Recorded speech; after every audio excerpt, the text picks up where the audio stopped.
So right now mga kagalbay, papasukin na po natin yung mismong taas ng Monte Maria. And of course, bago nyo itong puntahan, you need to pay for the amount of 150 pesos per head para magkaroon po kayo ng pagpunta sa taas. So let's go.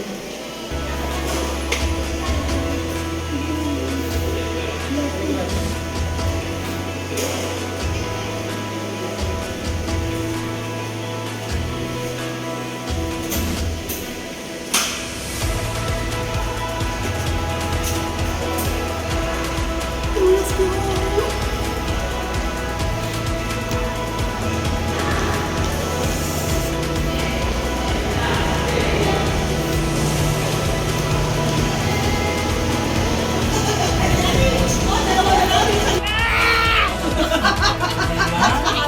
Grabe mga kalakbay, for ground floor, we are now approaching 16th floor pataas doon sa mismong statue ng Monte Maria. Come on, let's go! Hello guys! So there you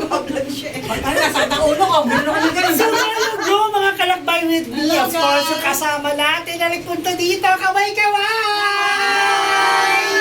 Ayan!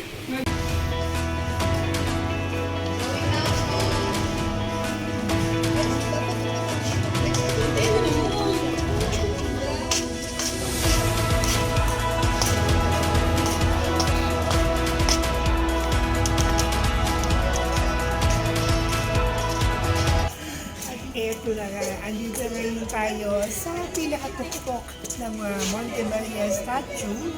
As you can see, there is the heart of Mama Mary.